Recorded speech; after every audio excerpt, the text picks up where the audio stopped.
Hi everyone, today we will talk about how to fix or how to solve the problem of video app. You will click on settings.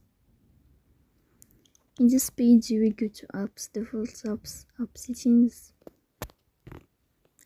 On above you will search about video app and you will click. Here in this page of app info you will click on first stop and you will click OK. Then we click on storage. Here we click on clear cache, but pay attention, don't click clear data because that can delete your account.